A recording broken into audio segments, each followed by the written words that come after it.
Please select a mission.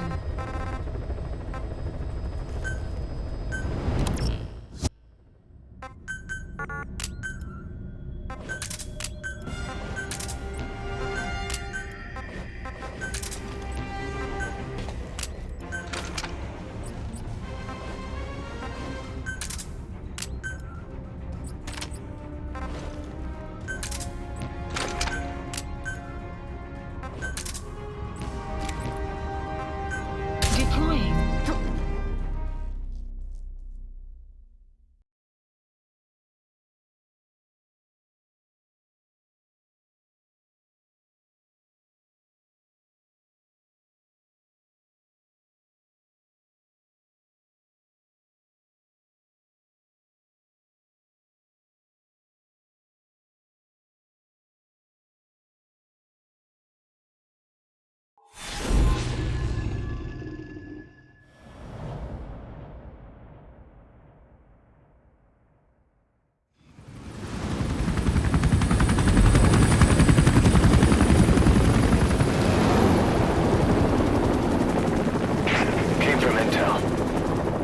Target is Angola's Mfinda oil field, upstream from the landing point. A spill has covered the whole area and crude. A pipeline that crosses the Muneni River failed, and now the shore's a mess. Not to mention the villages downstream have no drinking water.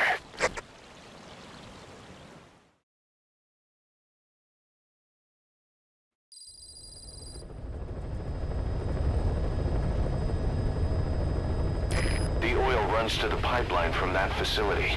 Taking it out should end the leak. The client this time is an environmental NGO. Destroy the facility. Stop that leak. This may seem like straight-up philanthropy, but there's another reason we agreed to it. The Mfinda oil field was outdated, abandoned. Then the rebel group UNITA moved in, taking it upon themselves to kickstart operations. UNITA's been rapidly modernizing its arsenal. Rumor has it someone's been selling them U.S. military hardware. Intel's analysis suggests the broker's a front company, Cyphers. Keeping tabs on UNITA could tell us who's pulling its strings.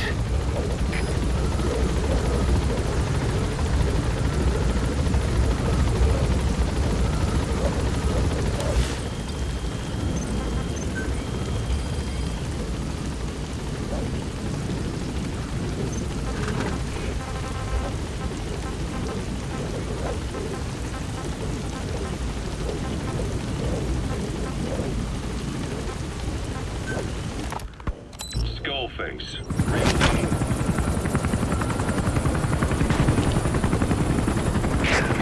That's step one to tracking down Skullface. And Cypher with him. Good luck, boss.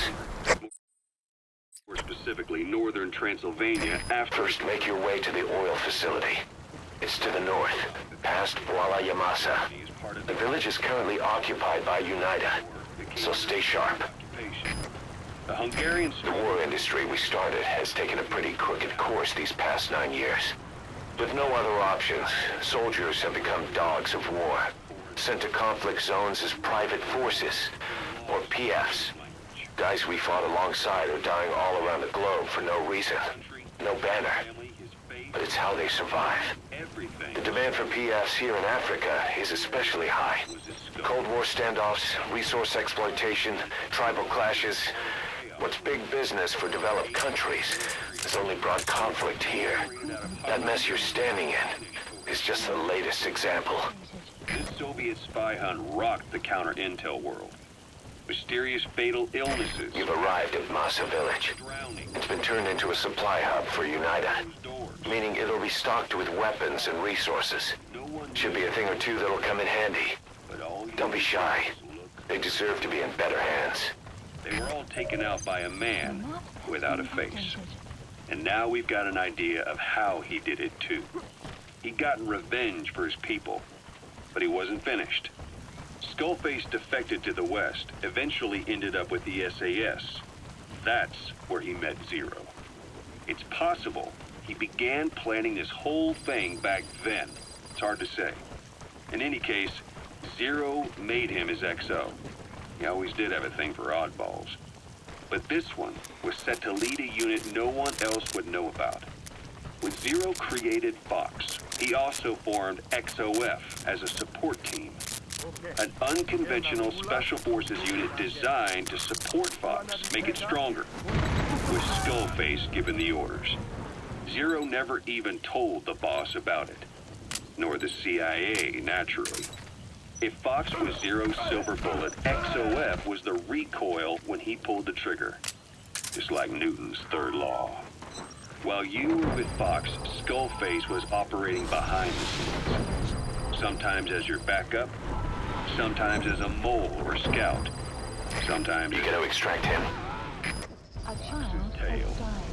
making sure the mission succeeded and that you survived.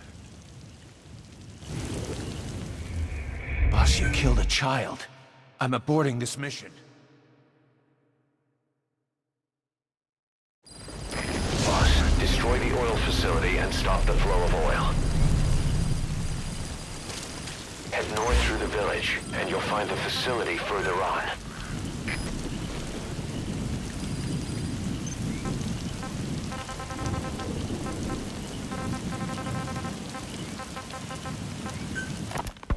Skullface, real name unknown.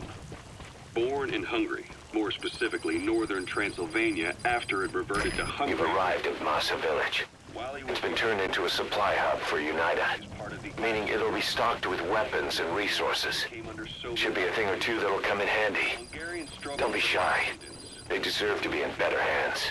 Hard. Just like he said, time and again the country was ruled by a foreign tongue. When he was a young boy, he lost his native language, the bedrock for any developing child. His country, his family, his face, his identity, everything was stolen from him. All he had left was his skull. Skullface first tried his hand at espionage during all the chaos from the war. Agents, military officials, and soldiers who operated out of Hungary during the war vanished over the course of several months. This Soviet spy hunt rocked the counter-intel world. Mysterious fatal illnesses, accidental deaths, drownings, people having strokes behind closed doors. Just like Stalin, no one knew who was behind it. But all you need to do was look for who had the motive. They were all taken out by a man without a face. And now we've got an idea of how he did it too. He'd gotten revenge for his people, but he wasn't finished. Skullface defected to the West, eventually ended up with the SAS. That's where he met Zero. It's possible he began planning this whole thing back then. It's hard to say. Subject on board.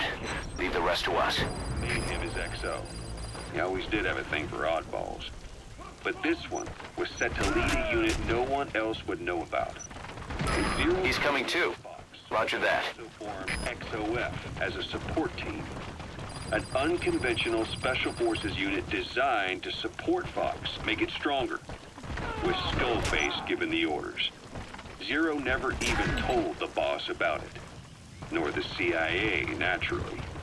If Fox was Zero's silver bullet, XOF was the recoil when he pulled the trigger, just like Newton's third law. While you were with Fox, Skullface was operating behind the scenes, sometimes as your backup, sometimes as a mole or a scout, sometimes as your cleanup crew. Fox's tail, making sure the mission succeeded and that you survived.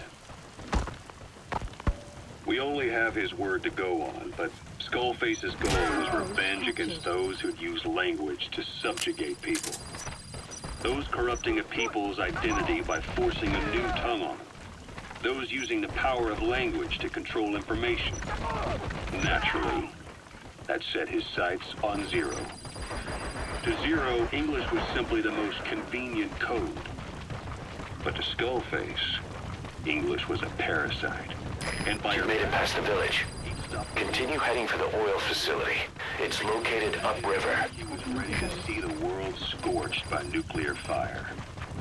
To save language, culture, and race from annihilation.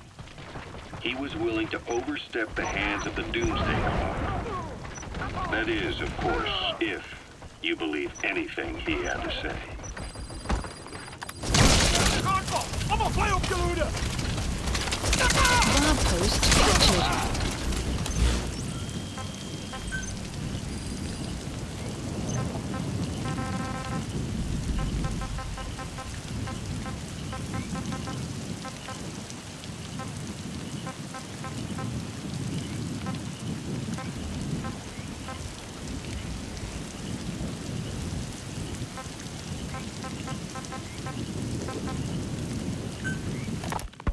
Code Talker, what are the metallic archaea? Volcanic craters spewing sulfur. Water hot enough to boil. The Vinda oil field is the property of Saner, South African Natural Resources. Saner drills oil wells wherever they can throughout that region. And when the oil dries up, they abandon the facility. Then it's only a matter of time before the aging equipment starts leaking crude. That means United's takeover is the perfect cover for Saner. Now they can blame the spill on a bunch of oil thieves. However you look at it, Saner's far from squeaky clean. Extremophiles. By selecting certain species, then subculturing and repeatedly modifying them, I created a metallic offspring of pure archaea. They subsist on metals rather than That used to be a settlement. Now it's burned to the ground. Yes. Uranium enrichment archaea metabolize only uranium-235. As a result, they produce weapons-grade enriched uranium. How is that possible? Consider how... There it is. The oil facility. To stop the leak, you need to shut down the oil transfer pump and destroy the oily water separator tank. The details are on your iDroid. So it was archaea that brought down your chopper? Corrosive archaea, yes.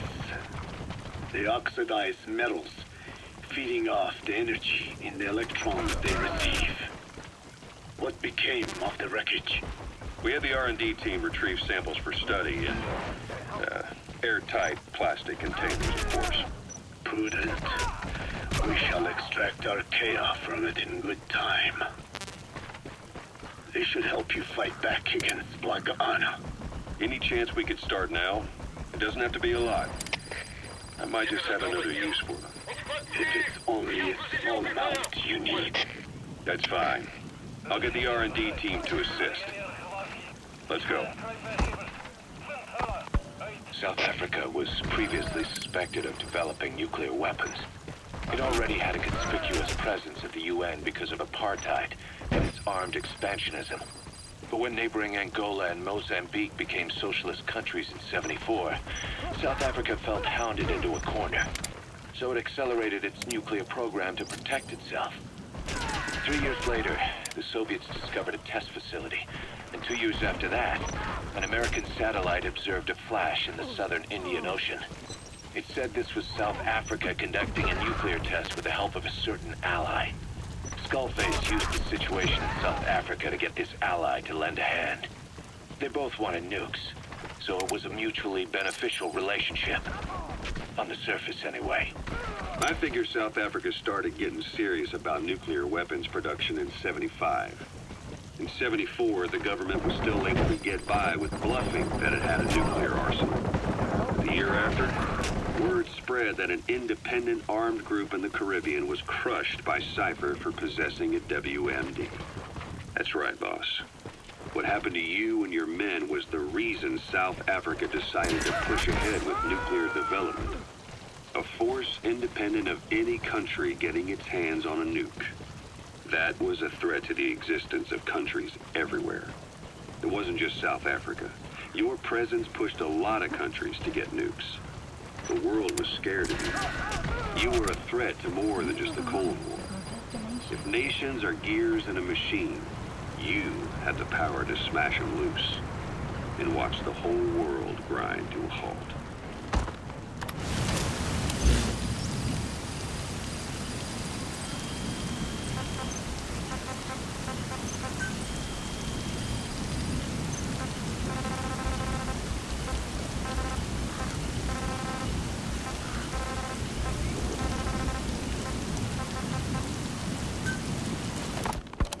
Emmerich uses externally powered legs of his own design.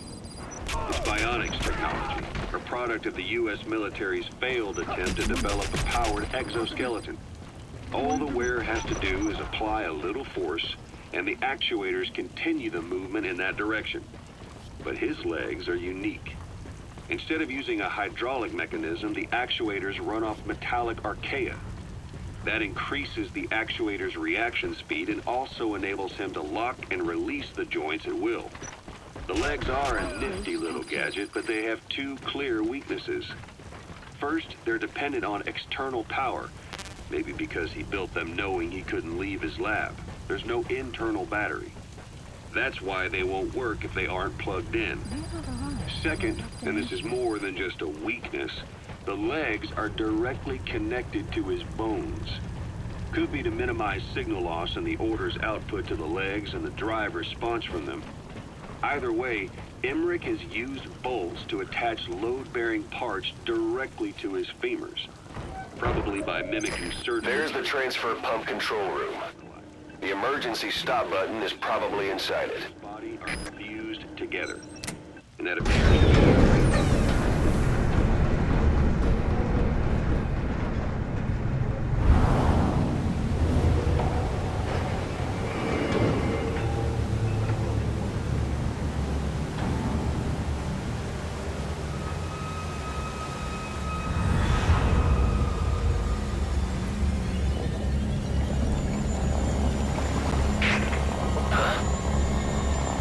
Bodies? Why?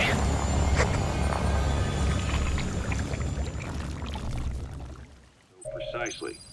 That also Oil means transfer pump shutoff confirmed. be delivered Next, destroy the oily water separator tank. same as That'll ensure they can never use the facility again. if the corrosive archaea ate into the exposed bolts, they'd reach the endoskeleton parts and eat through them too in the blink of an eye.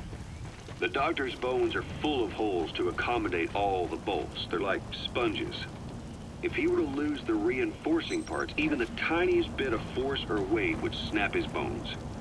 So when I dangled those corrosive metallic archaea in front of him, he realized straight away what would happen.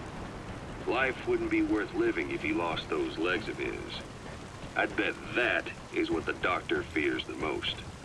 I just helped him imagine what it would be like. Thanks to that, I got the information we needed without either of us getting hurt. You know how he is. He's probably already over the shock. The better you know your adversary, the easier it is for you to get information from them. And vice versa.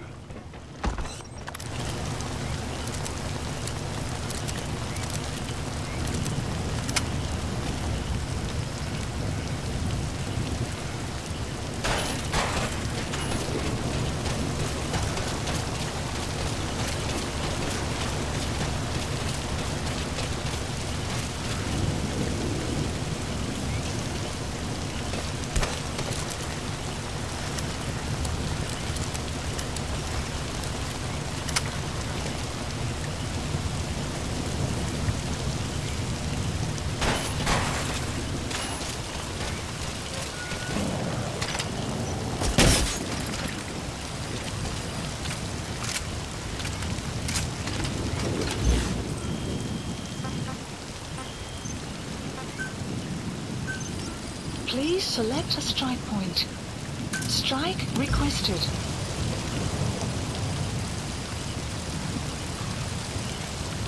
Strike will commence shortly.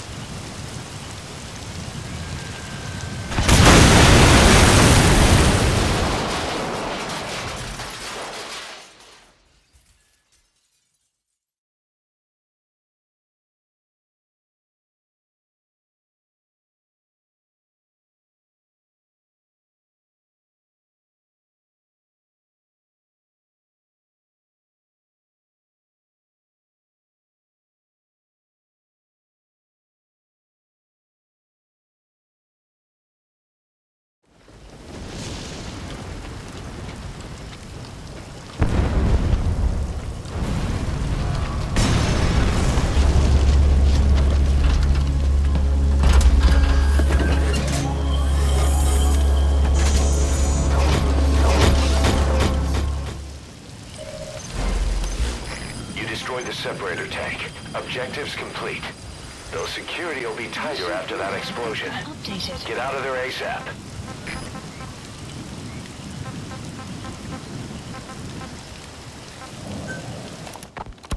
You said that the nuke Skullface was trying to spread around the world were equipped with a failsafe.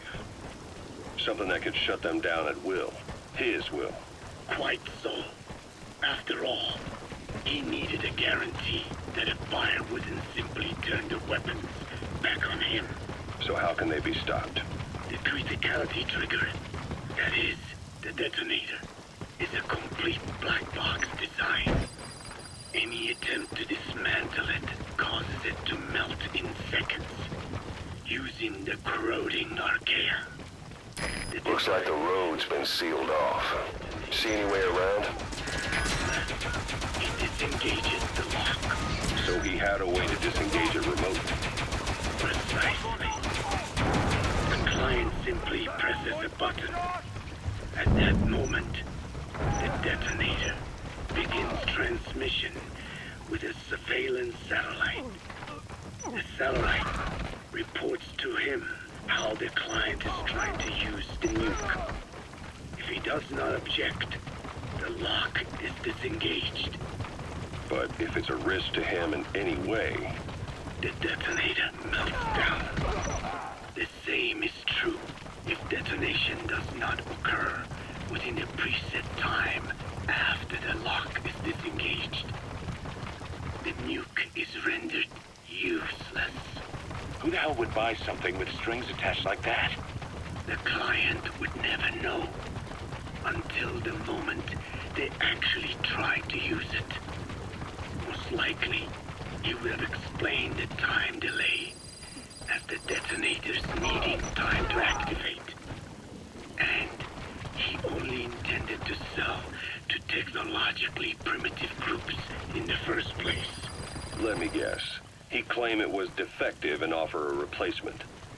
Shadier than a used car salesman. Skullface shakes your hand like a friend, using the other to control you like a puppet. This is how he works.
This is yellow cake that Cypher was having the PFs transport.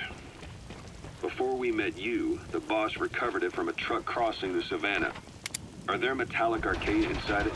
Yes, the archaea metabolize uranium-235 to subsist. They must be stored inside yellow cake, or they cannot survive. So those biological traces we took for impurities were actually the real cargo. Of course, they are deactivated, so they do not trigger a sudden enrichment. They are like baker's yeast. Yet, they do gradually enrich the uranium as they feed. I imagine you detected weapons-grade traces. Yeah, we did. Roger. Malachite that was loaded on the truck had traces of uranium in it, too. So that's the flower, huh? Skullface was gonna sell do-it-yourself nuke kits. The uranium-enriching Archaea complete with a user's manual. And the ores with the uranium could be sourced by the client or provided by Cypher. Even the trace amounts buried in common ores can be enriched to weapons-grade uranium by the metallic Archaea. Proving that must have been the most important factor of the trials. That and the ability to successfully prevent detonation. So if the amounts of uranium in the ores are low enough, they can get past any inspection. And you only need a tiny amount of the Archaea to act as the yeast. No great challenge to smuggle that either. The first step towards saturating the world with nukes. His plan. That was not my intention. My only goal in developing the metallic Archaea was to save the Diné. What made you think a tool for creating undetectable nuclear weapons would save your people?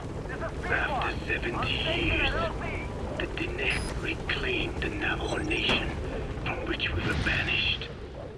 We bore all the hardships of poverty, but we were proud to live off the land we called our own. But in the moment the atomic bomb was dropped on Hiroshima, everything changed. I don't get it. The nuclear arms race. All right, mission complete, boss. Maybe you'll actually break a sweat next time, huh?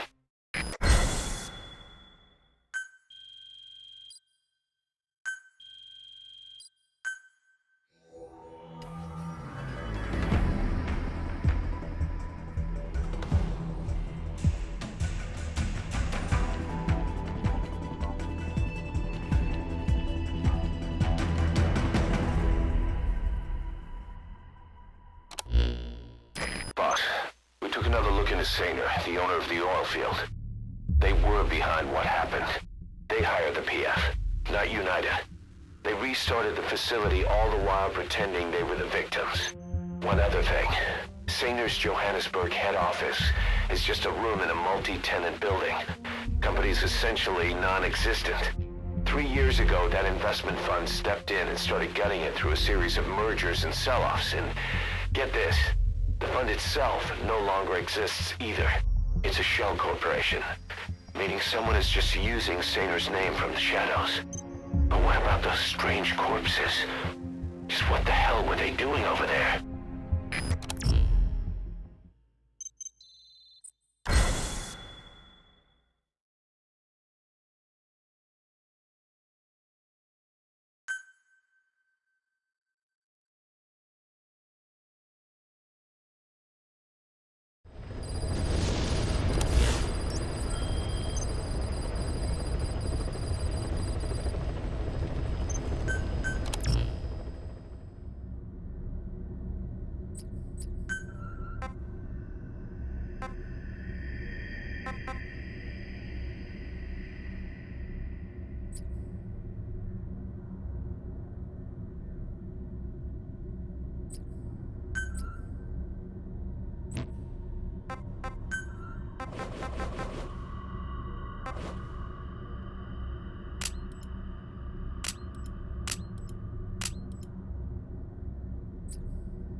Please select a mission.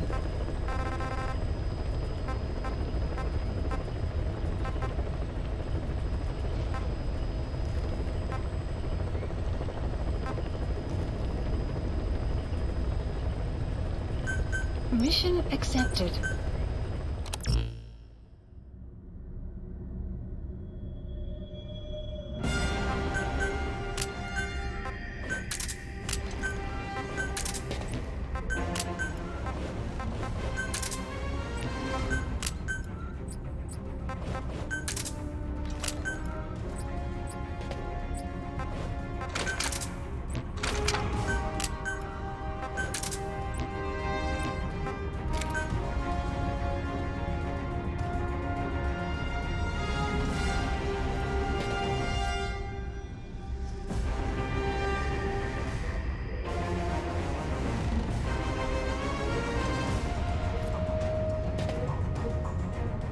Deploying.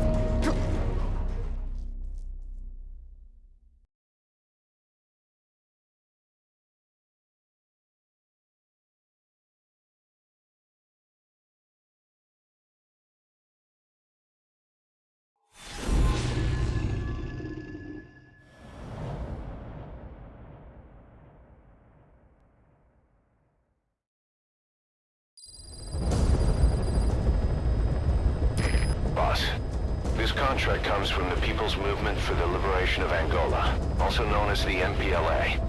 The PF at Ditadi Abandoned Village has been supplied with walker gears. Your job is to eliminate them all. Destroy them, extract them, whatever you see fit. This just might get us closer to the walker gear supplier, Cypher. Good luck, boss.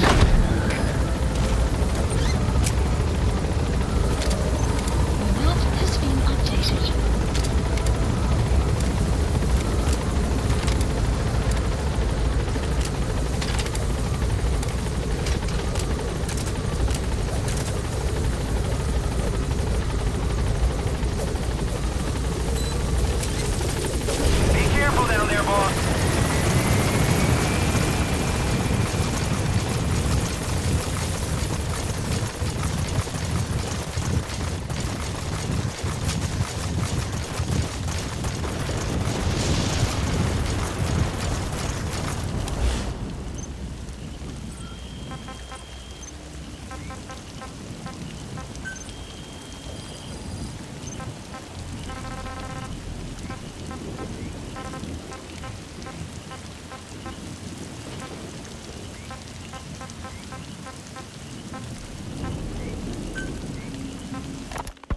What made you think a tool for creating undetectable nuclear weapons would save your people? After 70 years, the Diné reclaimed the Navajo nation from which we were banished. We bore all the hardships of poverty, but we were proud to live off the land we called our own. But in the moment the atomic bomb was dropped on Hiroshima, everything changed. I don't get it. The nuclear arms race between the US and the Soviet Union began with the end of the Second World War. Suddenly, there was a massive demand for uranium. And it was our ill fortune that the ground beneath the Navajo Nation was rich with uranium ore. The Black Ana government set up mine after mine, and many of the Diné worked them, never informed of any danger. Every day, they went to work with no protection. The slag was simply piled out in the open. When rain fell, uranium traces left behind would seep out, and when the ground dried, it was blown about as dust. The targets have been deployed to that outpost. Find and eliminate all of them. Many of us became sick and died. That pain lives on to this day. I had no idea. Wanting more than anything to revive the land my forebears left to me, I was delighted upon discovering microbes that eat uranium. If they could be domesticated. I believed we could rid our land of uranium. Were you successful? No. The research called for funding on a colossal scale. But nobody was willing to invest with no prospect of a return. And that's when Skullface showed up. Correct. I can save you and your people. We share the same will. That is what he said to me. And I believed him. Black Anna forced me to abandon my uranium cleanup work and focus on nuclear weapons. Then, he held all the Diné hostage. Today, the uranium mines within the reservation are finally closing down. It is simply less expensive now to source uranium overseas. New victims, different places. But uranium is a tactical resource. To rely on a foreign country for it is a difficult decision to make. And he was in the perfect place to influence that decision. He could have condemned your people to the mines forever. The contamination comes not only from uranium. The fallout from the Nevada nuclear tests also settled on our lands. As if our fortune were not already bad enough. We are also downwinders. To save the Diné, I must complete my original research.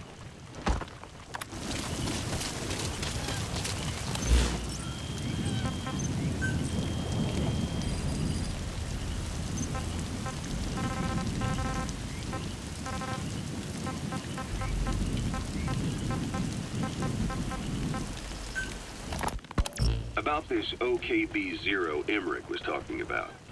Its location and features match the citadel in the mountains northeast of the Soviet base camp.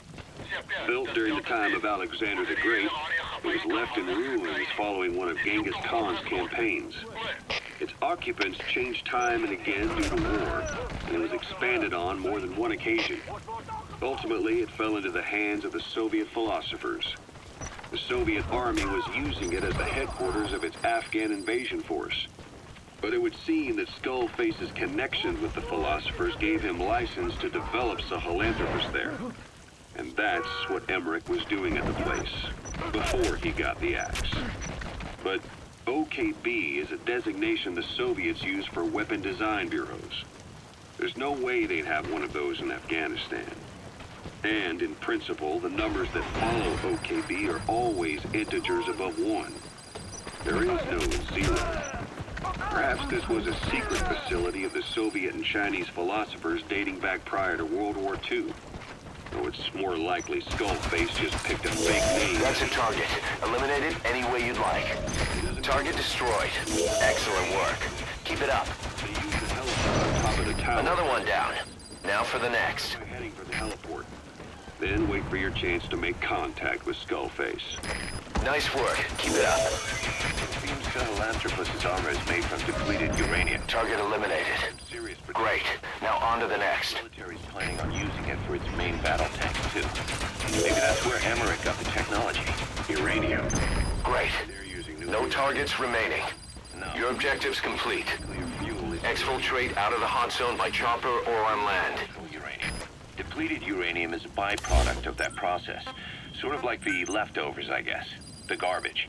Uranium-235 makes up 0.72% of natural uranium, whereas depleted uranium contains only 0.2%. What are the benefits of using it for armor?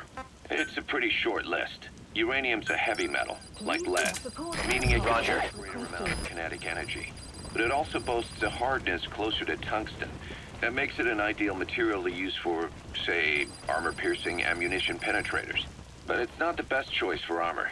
Its volume is less than that of ceramics, but for an equal weight, you could end up with less protection. So why use it then? According to Emmerich, it came down to him being unable to source ceramics technology from a manufacturer. Plus, given that it's an upright walking vehicle, he wanted to reduce the bulk of certain areas. Despite all that, depleted uranium still makes for some tough armor, and Emmerich says it's been proven in live fire tests. It stops most Soviet tank shells.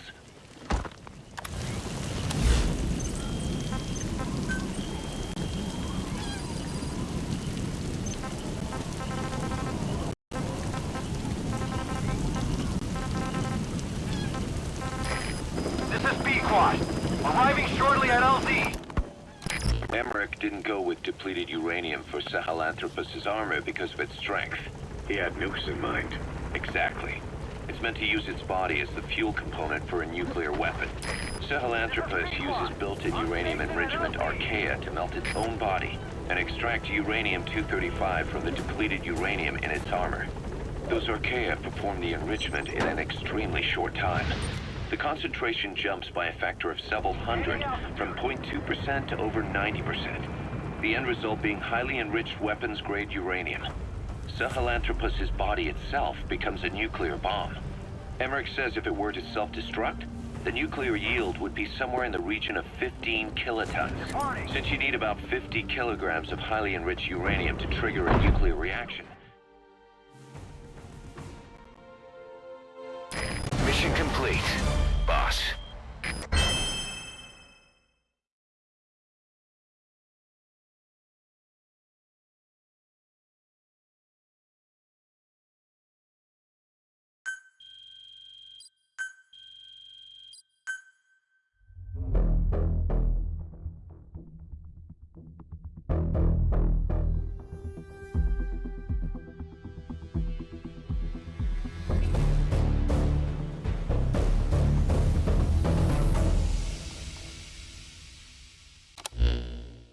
Boss, we were right. Once you'd eliminated those walker gears, a resupply call was made from Ditadi to CFA headquarters. The CFA then contacted none other than Saner. That's right, the shell company that owned Mfinda Oilfield. So Saner was just a front for Cypher. The resupply won't be happening just yet. But we did learn that the walker gears are transported out of Nova Braga Airport. Apparently, there's a distribution network on the Savannah that links all the PF outposts.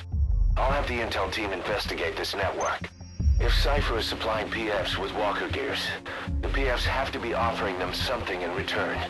We follow the money trail. We might just find ourselves on Cypher's doorstep.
Please select a mission.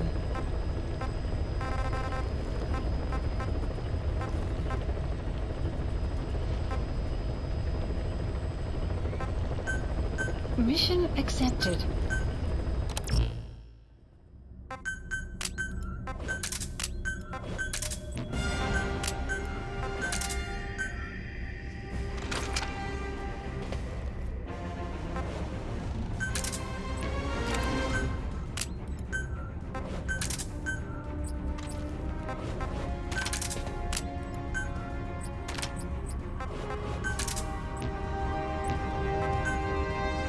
Deploying.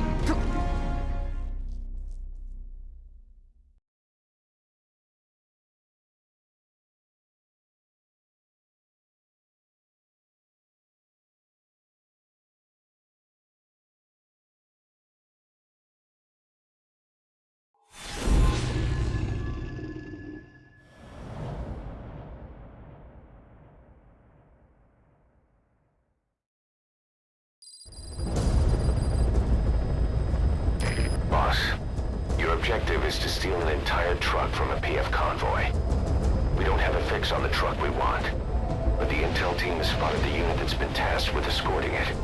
They're stationed at the guard post to the north of Nova Braga Airport on the Savannah. The rendezvous with our target will be any time now. Start by heading to that guard post. Then follow the escort unit. It should lead you right to the target truck. Boss, extract them from the mission area. You can check the target details on your iDroid.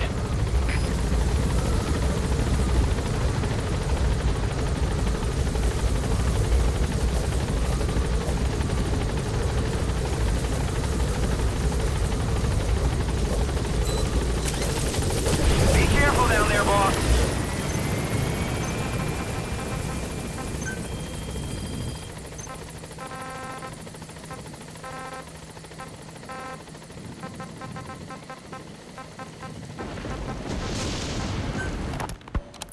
Emmerich didn't go with depleted uranium for Sahelanthropus' armor because of its strength. He had nukes in mind. Exactly.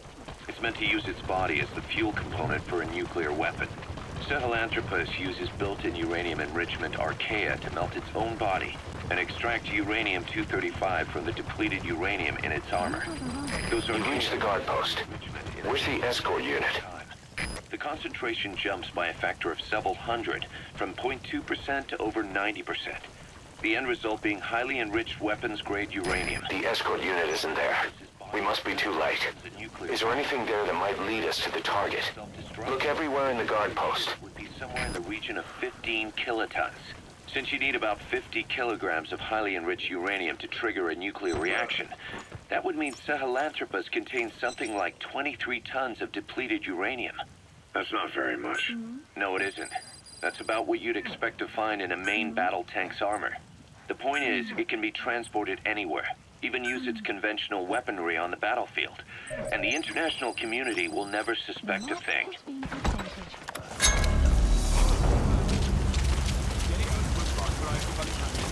Van Amerika? Nee, groot. Ek het gehoor hy's 'n kernwapen. Sy naam die kernwapens en ander stap. Kleinste. Wat 'n kop kaart.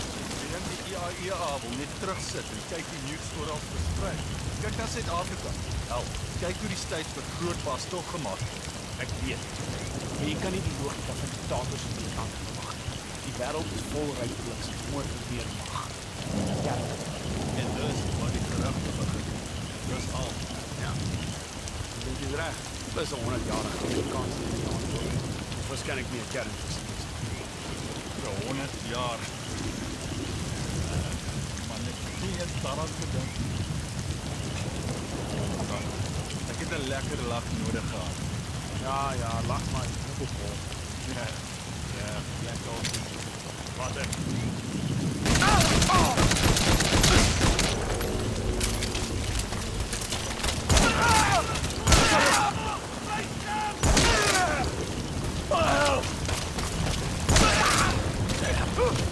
Guard post captured.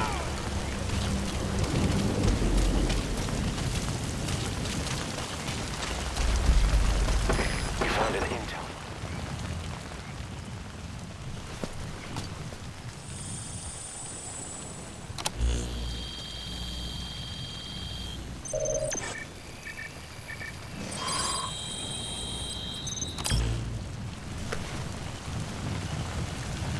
Intel file. Perfect, boss. It's the escort plan for the transport truck.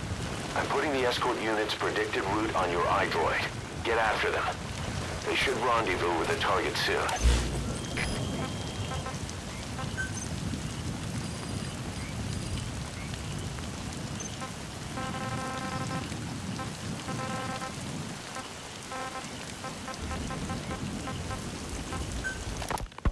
I just received word from the R&D team and the transport team out of Afghanistan. They finished installing Sahelanthropus on the base. It's ours now. All right. Don't let any of the staff touch that thing. Especially Emmerich. Of course. That guy's crush on Sahelanthropus is beyond a joke. Guess he really wants to see his tech stand on its own two legs this time. That's not gonna happen. I know it. So you've got no plans to make it operational again? Damn right. Boss, I want to hear it straight from you. Hear what? What the hell do you want with that thing? The drive is busted. It's not like it has a nuke on board. Even if the metallic archaea could turn it into a nuclear weapon, all it can do is self-destruct. Sahelanthropus just isn't a weapon anymore. It'll draw unwanted attention without even being a deterrent. I know. The weapon's development strut sank 2 feet under that thing's wake. That's 1 year's drop in a single night.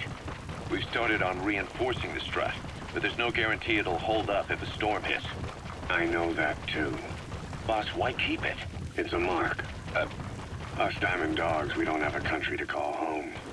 That means we have no past, nothing to prove that we lived. Every one of us threw it all away when we came here.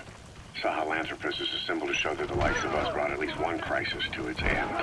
A mark in history. So we can't just fade away. It's of no practical use to us. But we still need it. A symbol of what we've done. I'm glad I sounded you out on this. Snake, on behalf of all of us, I want to thank you. I don't need gratitude. I need security. Keep Emmerich away from that thing. Roger that.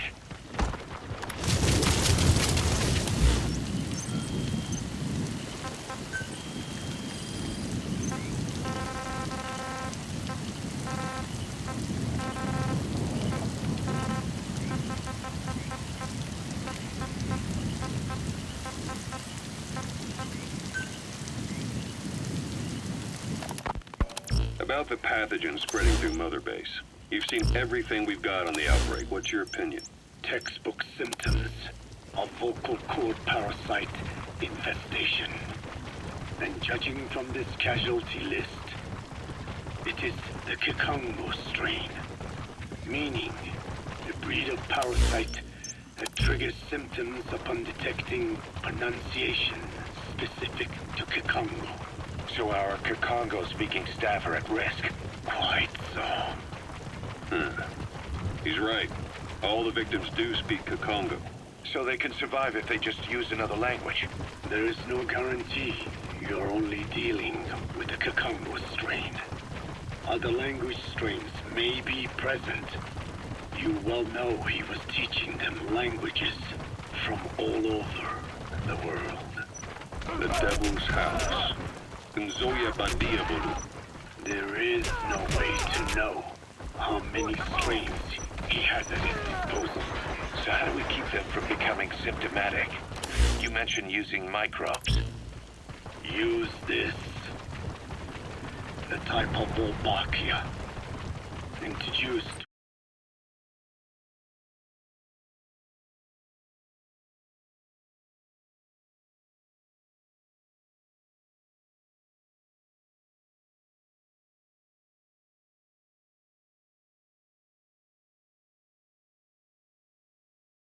a sample of the parasite. Wolbachia. The parasitic bacteria that colonizes the parasites, turning male to female and preventing copulation. You must cultivate more. What have you done with the infected bodies? Cremated to stop the spread of infection. But we did keep a few for study. Good. Take this sample, grind it to a pulp, and introduce it to the larvae now nesting in the dead. The Wolbachia will multiply rapidly within those larvae. They're soldiers, not some petri dish. Conventional cultivation methods will take too long. Extract the Wolbachia from those larvae and vaccinate your men. Kikongo speakers first. This is the fastest, surest way. No one is to speak a word of Kikongo until the Wolbachia are safely inside them. I will instruct your medical staff in detail on site. You have the appropriate facilities. Yes, but Do not worry. I made a pact with your Bete Holone on the honor of the Dene. I speak no lies. keep an eye on him. Will do. Follow me. I'll take you to the medical team. Now, we must wait for the Wolbachia to multiply in the larvae. How is the disease transmitted? If it's carried by insects or rodents, then... There is no intermediate host. So... The vocal cord parasites lay their eggs in the larynx of the host. Most hatch and migrate to the lungs, but some are transported to the mouth through ciliary movement, mixing in with saliva. Saliva. Droplet transmission. Sneezing, coughing. Any food or water containing infected saliva. It would spread fast. Indeed. And when the larvae migrate to the lungs, symptoms can resemble the early stages of a cold, making it easy to infect others. Meaning a simple conversation would be enough to pass it on. All right, so what happens after the larvae migrate to the lungs? It is as I said before. They mature by feeding on alveolar tissue. It is only then that noticeable symptoms appear in the host. By that point, it's too late. He's infected everyone else. It's one hell of a weapon you created. That is what Black Anna wanted. Something that would spread easily. In truth, he's not the reason. But we will discuss that another time. The Wolbachia have multiplied. We're preparing to extract them and begin vaccinating. But is this really the only way? Sure, it'll prevent infection, but the cost. You would rather remove their vocal cords? No. Tactical communication's the linchpin of what we do. What if we were to ban the use of Kakongo? Insufficient. First, there's no guarantee that only the Kikongo strain is here. Second, there is the matter of how the parasites lay their eggs. Before they can copulate, they must be exposed to the pronunciation of a specific language for a period of time, like a container filling with water. The duration between when the container is full and when the copulation actually begins varies from case to case. In other words, even if the infected stop speaking as a countermeasure, it may already be too late. The only true solution is to prevent copulation through the Wolbachia, or by physically removing the affected tissue. Do any anti-parasitics work? It sounds as though you have already tried. Yeah. We tried every one there is. Nothing. I have yet to find a medicine that can remove the parasites. At best, it temporarily covers their ears. Why is that? Because the parasites are companions to us. To remove them inevitably harms the host. Companions. More than you think. And this is why the human immune system cannot eliminate them.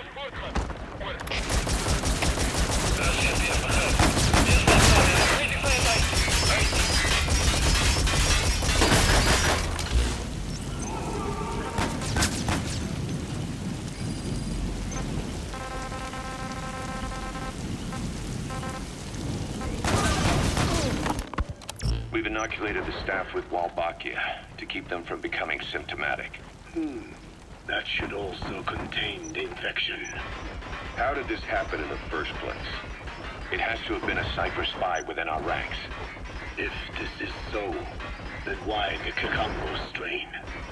If their intent was to wipe you out, Skullface said the remaining English parasite was close to the boss.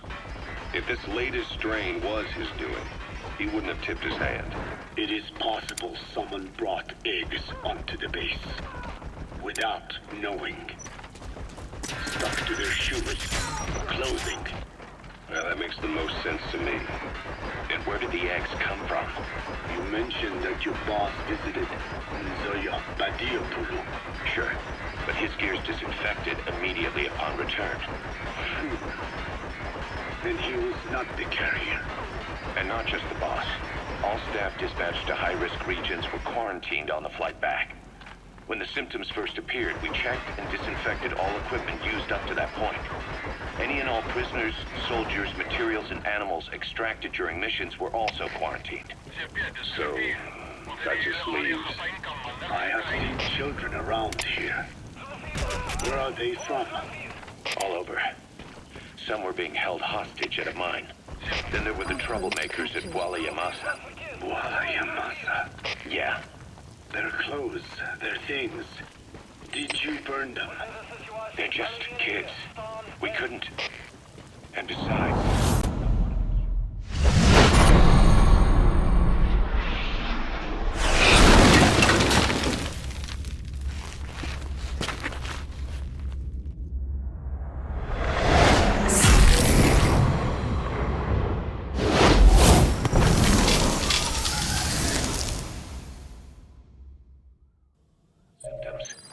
The parasite. The skulls. Pre-puberty. If these bastards are pulling guard duty, that proves the cargo is headed to Cypher. Well, if infection doesn't occur in children... It is possible they carried eggs on their clothes, and the infection spread from them. Leave the mission area.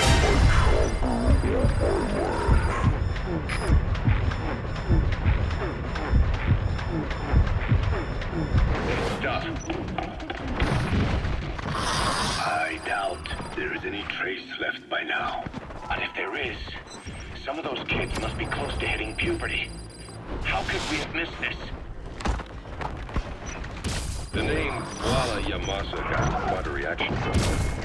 I'm guessing the Kikongo strain was released in that village. Cypher used that region to experiment with vocal cord parasite transmission. The Kikongo strain. The settlements around the refinery upstream of Bwala Yamasa were the proving grounds. They would infect one villager and record transmission speed. Dangerous work. If they failed to contain the infection, it would slip into the surrounding regions. At which point the world found out about the parasites, making them useless as a weapon. Incredible they'd risk such a thing. The test site was densely populated too. A terrible place for such experiments. No doubt, they thought burning everything would wipe away all traces. The settlements were covered in oil anyway. You defeated the skulls. I can't believe you took those things out. You've completed your objective. Now get out of the hot zone. They burned it all. Living and dead. Those remains. But they miscalculated. Transmission speed was far faster than anticipated. It may have been the temperature, or hygiene standards, or perhaps the parasites reacted quickly to Kikongo. Whatever the reason, nearly all villages were swiftly infected, and the settlements reduced to mounds of corpses. Making matters worse, the riot Roger. was ending. When it came time to burn the village, the Moneni River had swelled. Many of the bodies were waterlogged. Meaning they didn't burn completely. The corpses still contained viable eggs, and the larvae washed downstream. And when the people downstream drank that water, That marked the end for Bwala Yamasa. I learned all of this at the mansion. I warned him of the risk of eggs getting out. And? We are prepared for any eventuality. I get it. Putting the oil field back online. The oil leaks, Zaner. They plan to pollute the river. Prevent the spread of infection. But the oil flow was stopped. And downstream, the people of Masa Village started using the water again. The PF soldiers deployed at the village were locals, spoke Kikongo. They were infected, and the kids survived. I've heard enough. And who stopped the flow of oil? Don't. We did. That confirms it. The source of the Kikongo strain infection was Masa Village. And the children brought it here. It is no one's fault. There is no blame to be cast. The parasites, they were tested in other regions? Their physiology requires that they be tested under varied conditions. Another test site was in Afghanistan. So it was the parasites there.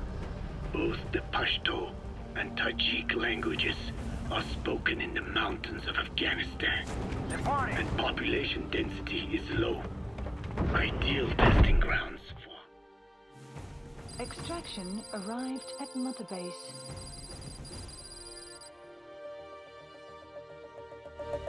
Mission complete, boss.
Search the truck you recovered. There were two primary types of cargo. First, drums of malachite, a copper ore. That took up most of the truck bed. But malachite isn't valuable enough to warrant an escort. The real cargo was likely the second item, a shielding container. The contents, yellow cake. That's right, the raw material for a nuclear weapon. That might point to the weapon to surpass Metal Gear Emmerich told us about. But who can say? Thing is, there isn't a lot of it. Not enough to make a nuclear warhead. Give us some time. We'll look into it. Try to figure out why they had this under such close guard.